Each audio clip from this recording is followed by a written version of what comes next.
Creatine, is it a steroid? Is it safe to take? Is it going to ruin your kidneys? Is it going to cause you to cramp? We're going to take a look at all that information right now in this video. My name is Tim. I'm a performance dietitian. Spent the last 10 years of my career working with elite athletes at the Division I and professional level. In today's video, we're going to be taking a look at a very popular sports supplement, which is creatine. So even though it's a very popular supplement, there's a lot of misinformation around creatine. I've worked with strength coaches, athletic trainers who say, creatine is going to cause cramping and creatine is going to do X, Y, and Z. As we're going to find out today, a lot of that is really misinformation and not factual. So we're going to kind of cut through all that garbage and get you the facts here today. So we're going to take a look at this review, which was published by the Journal of International Society of Sports Nutrition just last year, probably about a year and a half ago, 2021. Looking at the common questions and misconceptions about creatine supplementation. What does the scientific evidence really show? So this is not my opinion. This is not YouTube influencer or TikTok guru's opinion. This is facts based on the research around creatine and what it shows. So as we can see, supplementing with creatine is very popular amongst athletes and exercising individuals for improving muscle mass, performance, and recovery.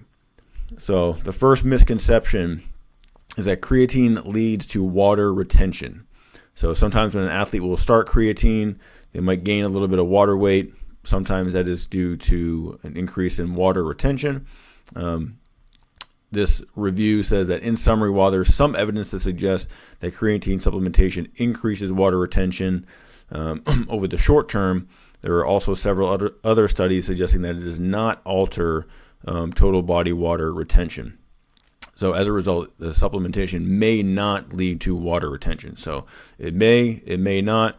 It's really going to be dependent on the individual and how you're using the product as far as the supplementation dose and duration. But typically that water retention, if it does occur, is going to be very short term. So you might see an initial increase in body weight, a couple of pounds over the first couple of weeks that you're using it, but that will kind of equal itself out over the long haul. So question number 2 is creatine an anabolic steroid? And as we see here, in summary, because creatine has a completely different chemical structure, it is not an anabolic steroid. And this is probably one of the most common misconceptions that I get asked about from athletes and parents, because creatine does do very similar things as far as like getting results compared to steroids, where yes, we're going to see increase in strength and power, potentially weight and muscle mass, and those are all things that also will happen if an athlete is on anabolic steroids. But creatine, like the paper said, is not an anabolic steroid, so nothing to be concerned about there. Creatine is naturally found in your animal foods, your steak, chicken, eggs, fish, things like that. So it's a naturally occurring substance. We don't need to be worrying about it as potential risk of being a steroid. Does creatine cause kidney damage or renal dysfunction? So renal dysfunction meaning kidney dysfunction. In summary, creatine supplementation, when ingested at recommended doses, which is going to be 3 to 5 grams per day, does not result in kidney damage or renal dysfunction in healthy individuals. So the key word there is recommended dosages. So I have worked with athletes in the past who will take, they were taking 60 grams of creatine a day, which is excessive when the dose per day is 5 grams. So sure, anything that you're taking that much in excess has the potential to cause you some harm. So as long as you're taking it, you're being smart, you're being efficient with your doses, and you're only taking the recommended dose, then there's really no concern over kidney issues. Does creatine cause hair loss or baldness? In summary, the current body of evidence does not indicate that creatine increases total testosterone, free testosterone, DHT, or causes hair loss or baldness. So no, you're not going to go bald if you take creatine. Does creatine lead to dehydration and muscle cramping? So again, this is one of the most common misconceptions. I get this a lot from athletic trainers, strength coaches, saying that, we shouldn't put our athlete on creatine, or this person shouldn't be taking creatine because it's going to increase their cramps and potentially dehydrate them. And as we can see here, that is not the case because, in summary, experimental and clinical research does not validate the notion that creatine supplementation causes dehydration and muscle cramping. So really nothing to worry about there from a dehydration standpoint, cramping standpoint. If you are taking creatine and happen to experience muscle cramps, it's probably related to something else. Like you're not drinking enough water, you're not fueling yourself, you're fatigued. A lot of other reasons why a muscle cramp might be occurring other than taking the creatine supplementation. And typically you might find that the creatine is going to help with hydration because we saw that first question with the water retention, the intramuscular water could increase by taking creatine. So that is going to help to improve hydration, not hurt hydration. Is creatine harmful for children and adolescents? So that's going to be someone who is under the age of 19. In summary, based on the limited evidence, creatine supplementation appears safe and potentially beneficial for children and adolescents. So again, that is because creatine is naturally found in foods like our animal proteins. The creatine supplementation is only increasing the muscle stores of that particular substance, more so than what we could get through food. You have to be eating a lot of steak to get the same benefit or same amount of creatine in your muscles compared to a supplement. Is creatine loading phase required? So loading phase for creatine, this is a very popular strategy when using creatine back in the day, where you would take 20 grams per day for the first 5 days, split into 4 doses of 5 grams over the course of the day to help really super saturate your muscles with the creatine. But in summary, accumulating evidence indicates that you do not need to load creatine. Lower daily dosage of creatine, about 3 to 5 grams a day, are effective for increasing intramuscular creatine stores, muscle accretion, so that's muscle building, and performance recovery. Is creatine only useful for resistance and power type activities or athletes?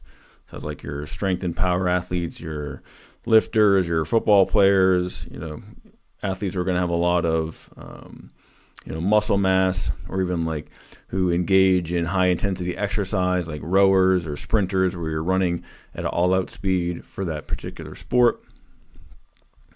And we can see that in summary, there's a variety of athletic events, not just resistance and power activities, which may benefit from creatine. This is a big one right here. Are other forms of creatine similar or superior to creatine monohydrate?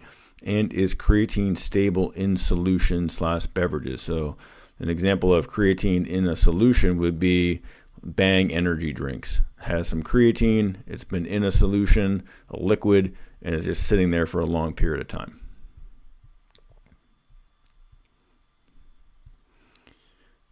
So in summary, while some forms of creatine may be more soluble, so dissolved into the liquid, better than creatine monohydrate when mixed in fluid, evidence-based research clearly shows creatine monohydrate to be the optimal choice.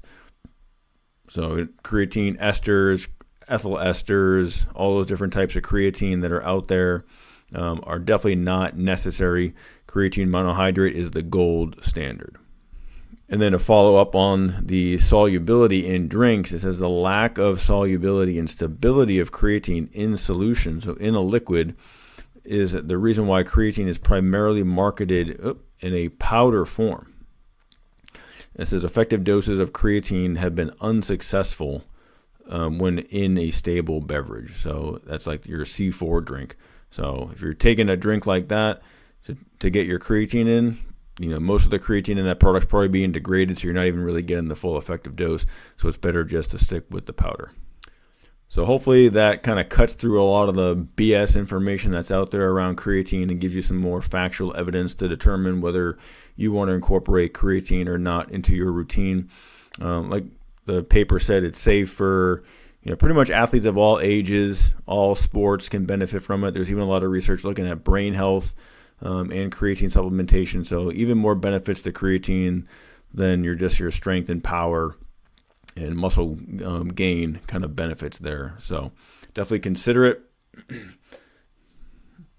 The product that I really like is this one here, get it in front of the screen, momentous creatine. So as you can see there, it has the NSF for sport and the Informed Sport third-party certification, so we know it's going to be a safe product.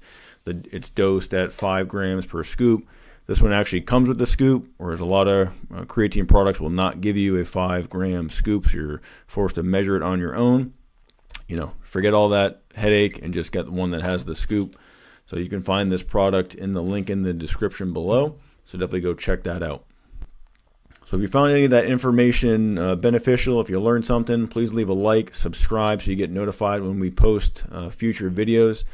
Please help us in our mission to transform the lives, bodies, and performance of athletes across the globe using food and nutrition. It's something that's definitely underutilized, so we're trying to get the message out to as many people as possible, kind of cutting through all the BS garbage that you see on TikTok and Instagram these days. So I appreciate you in helping us with that effort. Hope you have a good day, and we'll catch you in the next video.